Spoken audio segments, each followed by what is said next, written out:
दोस्तों, शुक्र था कि उस दिन मौत के साए ने मुझे अपनी गिरफ्त में नहीं लिया था। उस रात मैंने कुछ ऐसा देखा था जो कमजोर दिल वाले इंसान को मौत के घाट भी उतार सकता है। मुझे ठीक से तो याद नहीं है, मगर उस वक्त शायद रात के 11:30 से 12 बजे के आसपास बज रहे थे और गाड़ी पूरी रफ्तार के साथ सड़क पर भाग रही थी। इस समय पर सबसे ज्यादा परेशान जो चीज मुझे कर रही थी वो थी गाड़ी के अंदर वाला पेट्रोल। ऐसा लग रहा था कि गाड़ी का पेट्रोल बहुत ही जल्दी खत्म हो जाएगा। जिस हिसाब से गाड़ी आगे बढ़ रही थी उसी हिसाब से ये चीज साफ हो रही थी कि यहाँ आसपास मुझे कोई पेट्रोल पंप नजर भी नहीं आ रहा है और ऊपर से गाड़ी के अंदर पेट्रोल भी काफी कम है। ऐसे में मेरे लिए बड़ी मुसीबत भी खड़ी हो सकती थी और यूं ही गाड़ी को रफ्तार से चलाते हुए मैं एक बहुत ही बड़े ग्राउंड के पास पहुंच गया। मैंने उस क्रिकेट ग्राउंड के बगल में ले जाकर अपनी गाड़ी को रोक दिया। वहां मुझे एक दुकान भी दिखाई पड़ रही थी। उस दुकान के अंदर कोल्ड ड्रिंक और चिप्स वगैरह मिलते थे, इसलिए मैंने सोचा कि भूखे प्यासे रहने से तो अच्छा है कि मैं जल्दी से इस दुकान के अंदर से कुछ खाने पीने की चीज ले लेता हूँ और उसके बाद फिर से अपने सफर को कंटिन्यू करता हूँ। ऐसे में मैंने कुछ खाने के लिए 1-2 चिप्स के पैकेट लिए और एक कोल्ड ड्रिंक को लेकर वापस से गाड़ी के अंदर पहुंच गया। मेरे पीछे मेरे मामा का लड़का बैठा हुआ था। हम दोनों की बॉन्डिंग काफी ज्यादा अच्छी थी, इसलिए मैंने उससे बोला, अरे अभिजीत चल कोल्ड ड्रिंक पी। इतना बोलकर मैं गाड़ी को चलाने लगा। तभी अभिजीत ने बोला, अरे यार तुझे ऐसा नहीं लग रहा है कि ये रास्ता कुछ ज्यादा ही बोरिंग है? यहाँ आसपास बड़ी अजीब सी चीजें हैं। इतना बोलकर वो अपनी आंखें बंद करके फिर से सोने की कोशिश करने लगा। अभिजीत पूरे रास्ते में सिर्फ सोना ही चाहता था और एक तरफ मैं अकेला ही ड्राइविंग कर रहा था। ऐसे में मैंने अभिजीत को बोला, यार तू एक काम कर, तू मेरी जगह जाकर ड्राइविंग कर और मुझे थोड़ी देर आराम करने दे। इस पर अभिजीत ने बोला, अरे भाई मेरे को इतनी ज़्यादा ड्राइविंग नहीं आती है, बस काम चला लेता हूँ। इस पर मैंने अभिजीत को बोला, हाँ तो तू धीरे धीरे गाड़ी को चला लियो, तब तक मैं आराम कर लेता हूँ। इस पर अभिजीत भी मेरी बात मान गया और वो गाड़ी को चलाने लगा। हालांकि गाड़ी के अंदर पेट्रोल भी काफ़ी कम था, लेकिन फिर भी मुझे ये रिस्क उठाना सही लगा। धीरे धीरे गाड़ी ने रफ्तार पकड़ना शुरू कर दिया। मैं अब बैक सीट पर बैठकर बहुत ही आराम के साथ नींद लेने की कोशिश कर रहा था। लगभग 4 से 5 मिनट के बाद कब मेरी आंख लग गई मुझे पता ही नहीं चला और फिर इसी बीच मेरी गाड़ी ने एक बहुत ही जोर का झटका खाया। ये झटका इतना जोर का था कि मैं अपनी जगह से उठकर सीधा आगे वाले पाइप से टकरा गया। इस पर मैं थोड़ा गुस्से से बोला, अरे अभिजीत क्या कर रहा है यार? इस पर अभिजीत कुछ भी नहीं बोला, वो एकदम खामोशी के साथ गाड़ी के अंदर बैठा हुआ था। मैंने फिर एक बार बोला, अरे भाई अभिजीत तू ठीक तो है ना? पर इस पर उसने अपनी गर्दन हिलाई और पीछे की तरफ घूमते हुए देखने लगा। दरअसल मैंने देखा कि उसका पूरा चेहरा पसीने से भरा हुआ था। वो डर के मारे कुछ भी बोल पाने में सक्षम नहीं था। तभी मैं जल्दी से उठा और बोला, क्या हुआ, तूने क्या देख लिया बे जो तू इतनी बुरी तरह से डरा हुआ है? इस पर अभिजीत ने बताया कि भाई इस सड़क के ऊपर एक डायन है और साथ ही उसके साथ रहने वाले 7 लोग भी हैं। अभी अभी वो हमारी गाड़ी के अंदर बैठे थे पर पता नहीं वो अब कहाँ चले गए। उसकी ये बात सुनकर मैं हंसते बोला, अरे भाई तू भूतिया फिल्म कम देखा कर, इस तरह के डरावने रास्ते पर तेरे दिमाग ने इस तरह की चीज जाहिर करना शुरू कर दी। चल एक काम कर, तू मेरे बगल वाली सीट पर बैठ, मैं गाड़ी चलाता हूँ और फिर देखता हूँ ये भूतनी कहाँ से आती है। मैं हंसते हुए अब ड्राइविंग सीट पर बैठ गया था, लेकिन अभी अभी जो बातें मैंने कही थी वो किसी भी भूत के लिए अपमान सा हो सकता था। फिर मैंने गाड़ी को आगे बढ़ाया। दोस्तों सच बताऊं तो मुझे ऐसा कुछ भी महसूस नहीं हो रहा था। जिस तरह की बातें अभी अभी अभिजीत ने मुझे बताई थी उस हिसाब से तो सब कुछ एकदम सामान्य था।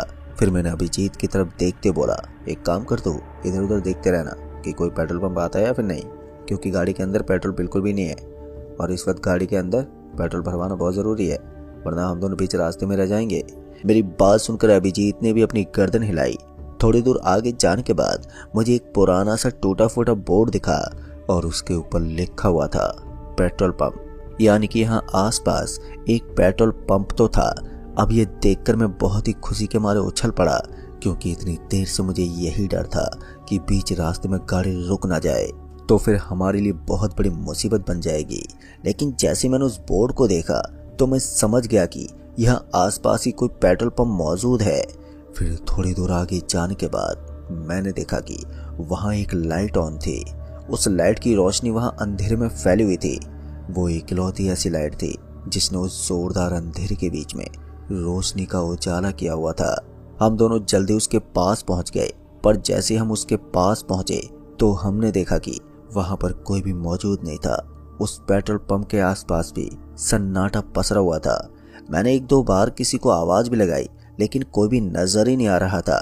थोड़ी देर तक वहां खड़े रहने के बाद एक आदमी अंदर से निकल कर आया और बोला, अरे भाई साहब, इतनी रात को कौन सा पेट्रोल भरवाया जाता है? इस पर मैंने उस आदमी से बोला, अरे भैया, हमें घर जाते जाते बहुत ज़्यादा लेट हो गया है, इसलिए हमने सोचा कि इसी रास्ते से होकर निकलते हैं। पहले भी सुना था कि ये रास्ता हाईवे की बजाय बहुत ज़्यादा सस्ता पड़ता है, इसलिए हमने यही रास्ता चुना। हमारी बात सुनकर वो आदमी एकदम से बोल पड़ा, अच्छी बात है, लेकिन आप लोग इस रास्ते का चयन बहुत गलत तरीके से कर रहे हैं। अगर आप इसी तरह से आगे बढ़ते रहे तो फिर वो वक्त दूर नहीं है जब आपकी मुलाकात भूतों की बस्ती के निवासियों से होगी। दोस्तों, उसकी बात सुनकर मैं हंसते बोला, अरे भाई साहब, आप भी कैसी बातें कर रहे हैं? अभी अभी मेरे भाई ने भूतों को देखा है, और जब से मैंने गाड़ी ड्राइव करना शुरू किया है तब से सारे भूत गायब हो गए। लगता है सभी भूत मुझसे डरते हैं। अब ये बोलकर मैं जोर जोर से हंसने लगा। फिर इसी बीच उस आदमी ने पेट्रोल डाल दिया और फिर उस आदमी ने कहा, लगता है भूत प्रेत आपके डर से कहीं छुप गए हैं, इसीलिए आप जरा संभल कर जाना भाई, क्या मालूम कब उनकी मुलाकात आपसे हो जाए। वो पेट्रोल पंप वाला ये बातें कुछ इस तरह से बोल रहा था मानो वो खुद एक भूत हो। इस पर मैंने उस पेट्रोल पंप वाले को बोला, चिंता मत कीजिए, बहुत से भूतों को काबू में किया है मैंने, और भी देख लेंगे। इतना कहकर मैं फिर से हंसने लगा, लेकिन मुझे क्या मालूम था कि मेरा ये हंसी मजाक बहुत ही जल्द मुझे उनके सामने ले जाकर खड़ा कर देगा, क्योंकि मैंने तो ये सब बातें एंजॉय के लिए सिर्फ हवा में बोल दी थी। लेकिन मुझे नहीं मालूम था कि आने वाला वक्त मेरे इन हंसी मजाक के चलते मेरे साथ कुछ भयानक हादसे करवा देगा। और फिर मैं तो अपनी गाड़ी को पूरी रफ्तार के साथ भगाता जा रहा था। सब कुछ एकदम सही चल रहा था। पेट्रोल के साथ साथ अब गाड़ी भी एकदम टनाटन हो चुकी थी और रास्ते पर मुझे किसी भी चीज की परवाह करने की कोई जरूरत ही नहीं थी। मेरे बगल में बैठा हुआ अभिजीत भी अब एकदम नॉर्मल हो चुका था। पर तभी हमारे साथ कुछ ऐसा हुआ जिसके बारे में हमने अपने सपने में भी नहीं सोचा था। हमारी भागती हुई गाड़ी अचानक ही किसी चीज के ऊपर से निकल गई, और ये एक बार नहीं बल्कि 6 से 7 बार हुआ कि गाड़ी के नीचे अचानक ही कुछ आया। सड़क खाली होने के बावजूद हमें ऐसा लगा कि गाड़ी किसी मोटी चीज के ऊपर से निकली हो। जैसे मैंने कांच में देखने की कोशिश की तो अंधेरा होने की वजह से कुछ साफ साफ नजर नहीं आया। ऐसे में मैं एक बार देखना चाहता था कि यहाँ पर क्या था। ऐसे में मैं तुरंत ही नीचे उतरा और पीछे वाले हिस्से में पहुंचा तो वहां का दृश्य देखकर तो मेरी आंखें फटी की फटी रह गई। मेरा पूरा बदन डर से कपकपाने लगा। दरअसल मैंने देखा कि वो कोई नॉर्मल चीज नहीं बल्कि कुछ इंसान थे जिनको मैंने कुचल दिया था, और उन सभी की कुचली हुई बॉडी सड़क से चिपकी हुई थी। उधर मेरे साथ साथ अभिजीत भी इस भयंकर और डरावने नजारे को देखकर बुरी तरह से घबराया हुआ था। उसकी हालत भी बद से बदतर होती जा रही थी। तभी मैंने अभिजीत को बोला, जल्दी से गाड़ी के अंदर बैठ, वरना यहाँ पुलिस केस लगने में टाइम नहीं लगेगा। दोस्तों, हम जल्दी से निकलने वाले थे कि उस नीचे चिपके हुए आदमी ने बोला, अरे भैया, जा कहाँ रहे हो, हमसे मुलाकात नहीं करोगे? अब ये सुनते ही जब मैंने पीछे मुड़कर देखा तो वो सड़क से चिपका हुआ आदमी अब धीरे धीरे अपनी जगह से खड़ा होने लगा था। उसकी बॉडी इतनी ज्यादा डरावनी लग रही थी कि उसे देखकर ही एक आदमी उल्टी कर दे। मैंने इधर देखा ना उधर और भागते हुए गाड़ी के अंदर पहुंच गया। मेरे साथ साथ अभिजीत भी जल्दी से गाड़ी के अंदर पहुंचा और मैंने गाड़ी स्टार्ट कर ली। मैंने गाड़ी को चारों तरफ से ही लॉक कर दिया था ताकि वो भयंकर लाश हमें परेशान ना कर सके। और तभी किसी ने गाड़ी के कांच पर खटखटाना शुरू कर दिया। ये वही सड़क से चिपकी हुई लाश थी। उस भयानक सी लाश को अपने सामने देखने के बाद तो मेरी हिम्मत ही टूट चुकी थी और मुझे समझ में नहीं आ रहा था कि अब मैं क्या करूं। वो इतनी डरावनी लग रही थी कि मैं किसी भी कीमत पर उसकी तरफ भी देखना नहीं चाहता था। बाद में मैंने गाड़ी को आगे बढ़ाने की कोशिश की, लेकिन अब तो गाड़ी ने एकदम गलत जगह पर आकर मुझे धोखा दे दिया। मैं जितनी हो सके उतनी कोशिश को अंजाम देने की कोशिश कर रहा था, लेकिन मेरी गाड़ी स्टार्ट होने का नाम ही नहीं ले रही थी। हद तो तब हो गई जब एक के बाद एक लाश आकर मेरी गाड़ी के चारों तरफ खड़ी हो गई। जो मैं इतनी देर से जिन भूतों का मैं मजाक उड़ा रहा था, अब मुझे समझ में आ रहा था कि मुझे इस तरह की बातें नहीं करनी चाहिए थी। वो सब मेरे ऊपर कुछ इस तरह से बरसने वाली थी कि जिसके बारे में मैं कभी सोच भी नहीं सकता। मैं डर से अभी पूरी तरह से सुन्न पड़ा हुआ था। मुझे समझ में नहीं आ रहा था कि ऐसी हालत में मैं करूं तो करूं क्या। अभिजीत की हालत और भी ज्यादा खराब होती जा रही थी, उसकी हिम्मत भी जवाब दे रही थी। हम दोनों बुरी हालत में थे। हम दोनों को ये चीज समझ में नहीं आ रही थी कि इस समय पर हम दोनों को क्या करना चाहिए। फिर इसी बीच अभिजीत ने बोला, एक काम करते हैं भाई, हम गाड़ी से उतरकर भागने लगते हैं। लेकिन मैंने अभिजीत की इस बात को डांटते बोला, अरे भाई तेरा दिमाग तो खराब है क्या? तुझे दिख नहीं रहा ये सब किस तरह गाड़ी के चारों तरफ मंडरा रहे हैं? अगर एक बार के लिए भी यहाँ से हट जाएं तो फिर हम यहाँ से जिंदा भाग सकते हैं। यहाँ तक तो सब कुछ ठीक था, पर हम भूतों की बस्ती के निवासियों से घिरे हुए थे। पर सबसे बड़ा सदमा तो मुझे उस समय पर लगा जब मैंने देखा कि मुझे सड़क के बीचों बीच गाड़ी के हेडलाइट में एक आदमी खड़ा हुआ नजर आ रहा था, जिसने इस मौसम में भी जैकेट पहना हुआ था। गर्मी में भी किसी को ठंड के कपड़े पहनते देखकर बड़ा ही अजीब लगता है, लेकिन यहाँ सब कुछ मुमकिन था। हेडलाइट के सामने मौजूद वो आदमी किसी क्रिमिनल की तरह लग रहा था।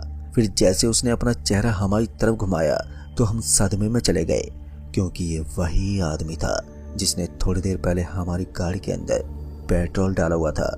उस आदमी को अपने सामने देखकर हमारी सांसें फूलने लगी थी। हमें समझ में आ रहा था कि मैंने किस आदमी से इतने घिनौने मजाक किए थे। वो अब मेरे लिए यमराज बनकर आया था। उसे देखकर ही मैं समझ गया कि मैंने कितनी गलत बातों को उसके सामने जाहिर किया था, और अब मुझे अपनी उन्हीं बातों का अफसोस भी हो रहा था। मुझे समझ में नहीं आ रहा था कि ऐसी स्थिति में मुझे क्या करना चाहिए। पहले तो मैंने इधर उधर देखा और फिर मैंने अपनी गाड़ी को स्टार्ट करने की दोबारा कोशिश की, लेकिन मेरी गाड़ी स्टार्ट होने का नाम ही नहीं ले रही थी। बार बार मेरी गाड़ी एक ही जगह पर अटकी जा रही थी। मैं और मेरा भाई, हम दोनों ही पसीने से तरबतर हो चुके थे। हम दोनों ही इतनी बुरी तरह से डरे हुए थे कि हमारे हाथ पैरों ने भी काम करना बंद कर दिया था। तभी वो अजीब तरह से दिखने वाले लोग हमारी गाड़ी के जस्ट सामने आकर खड़े हो गए और एक साथ अपना अपना हाथ हमारी तरफ दिखाने लगे, पर पता नहीं वो हमारी ओर किस तरह का इशारा कर रहे थे। पर जैसे मैं उन सभी के हाथों को देखा तो मैंने पाया कि उन सभी के हाथ खून से सने हुए थे। इस बार मैंने अभिजीत की तरफ देखते बोला, भाई साहब डरने से तो काम नहीं चलेगा, कुछ तो करना होगा, वरना हम दोनों को ये लोग यहीं पर जिंदा दफना देंगे। मेरी बात सुनकर अभिजीत ने भी अपनी गर्दन हिलाई और इस बार हमने सोचा कि हमें कुछ ऐसा करना होगा जिससे कि हम दोनों सरलता के साथ अपनी जान बचाकर यहाँ से निकल जाएं। लेकिन हमारे सामने मुसीबत ये थी कि हम किसी भी तरह से इस जगह से बाहर निकलने में सक्षम नहीं थे। एक तरफ तो हमें वो भयानक से दिखने वाले शैतान नजर आ रहे थे, तो दूसरी तरफ हमारे सामने हमारी गाड़ी भी स्टार्ट नहीं हो रही थी। एक तरफ कुआं था तो दूसरी तरफ खाई। हम दोनों इन दोनों के बीच में फंसे हुए थे। हम चाहते थे कि किसी भी तरह से या तो हम अपनी गाड़ी के अंदर ही सुबह के वक्त बैठे रहें, या फिर हम दोनों इससे पीछा छुड़वाकर कहीं दूर चले जाएं।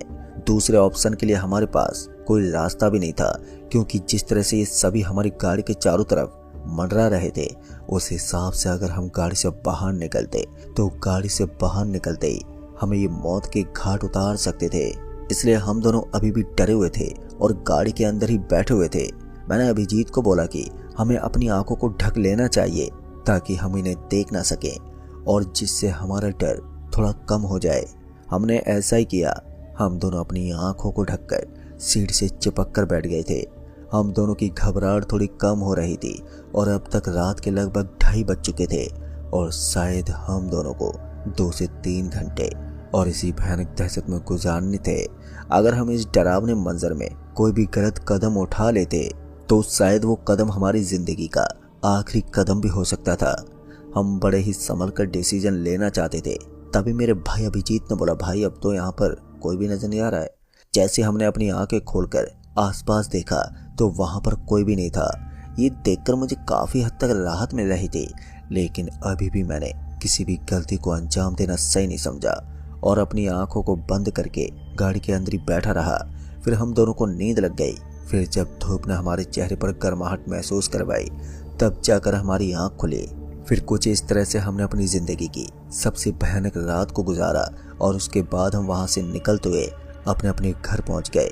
फिर हमें पता चला कि वहां आसपास किसी शमशान घाट के बारे में जिक्र किया जाता है। कहते हैं कि उस शमशान घाट के करीब से गुजरने से पहले आपको 100 बार सोचना चाहिए। ऊपर से वो रास्ता ही पूरी तरह से हॉन्टेड बताया जाता है। पर अच्छी बात ये थी कि हम उस दिन हमारी सूझबूझ की वजह से बच गए। तो दोस्तों, इस कहानी में बस इतना ही। कहानी आपको पसंद आई हो तो वीडियो को लाइक शेयर कमेंट जरूर कर दें। तो मैं आपका दोस्त जल्द ही मिलूंगा ऐसी एक और डरावनी भूतिया कहानी के साथ। तब तक के लिए बाय एंड टेक केयर।